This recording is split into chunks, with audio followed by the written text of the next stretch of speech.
Okay, chapter 12 notes, page 2. So at the beginning of class, we watched a video where it showed us the Tyndall effect, and I will show you this in person next class. I want you to look really close though what the definitions are. Colloid. Will you be able to see the laser beam going through? Yes. Solution. Now this is going to be your homogeneous solution. Will you see the laser going through? No. And then suspension. Let's say that it was recently shaken, so it's all distributed.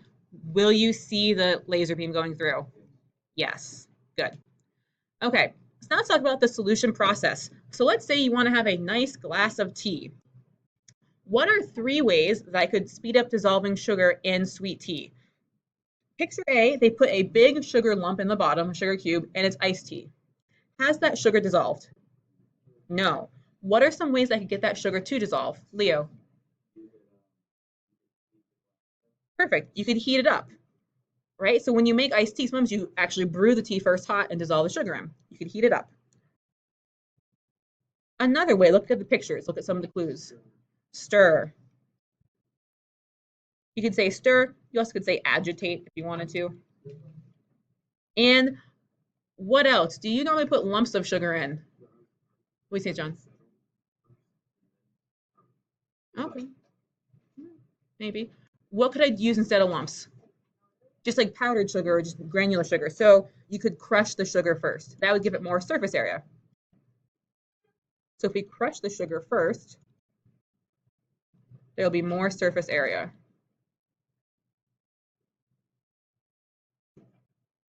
Good. So a lot of these things you know from your general everyday life experiences. Here's our objective. You can define the terms saturated, unsaturated, supersaturated, dilute, and concentrated as they pertain to solutions. So solubility is a measure of how well one substance dissolves in another. So how well does it dissolve? Is the amount of a solute that dissolves in a given quantity of a solvent at a given temperature to produce a saturated solution. Whew. So then here are your 3 vocab terms. Saturated solution, unsaturated solution, and supersaturated solution. Okay, so going back and defining each of these terms, supersaturated solution, it contains the maximum amount of a solute for a given quantity of solvent at a constant temperature. So an example would be if you keep adding sugar to water until no more dissolves.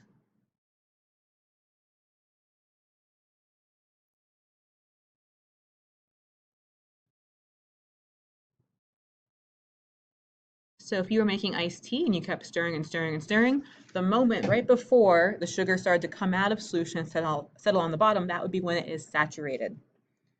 An unsaturated solution contains less than the maximum amount of solute for a given quantity of solvent at a constant temperature. An example could just be tap water. Tap water you can dissolve lots of things into. You could dissolve Kool-Aid, you could dissolve more sugar, you could dissolve salt if you're cooking pasta. So we could say tap water. Supersaturated contains more solute than the solvent can normally hold. So for this one, we usually have to heat it up. So some examples would be you're heating up water to add more sugar. Maybe you're going to be making rock candy.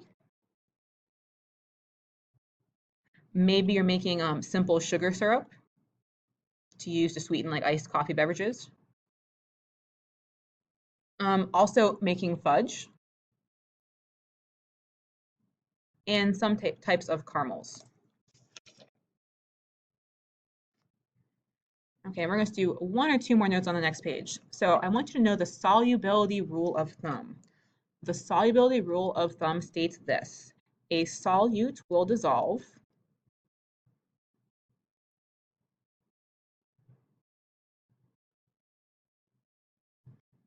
best in a solvent that has a similar polarity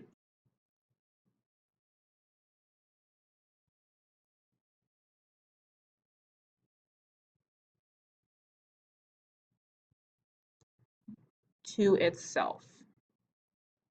So our solubility rule of thumb is a solute will dissolve best in a solvent that has a similar polarity to itself. The other thing we learned from our polarity chapter, we could say like dissolves like.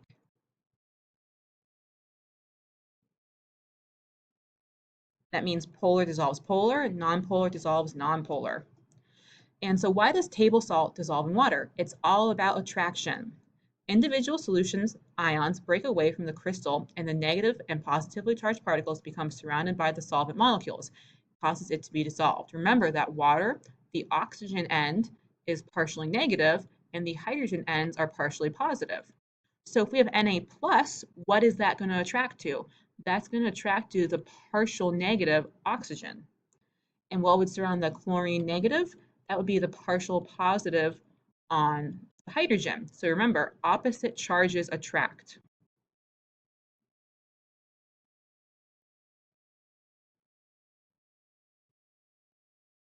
Okay, and we're going to pause on the notes here, and those will pick up in our next video.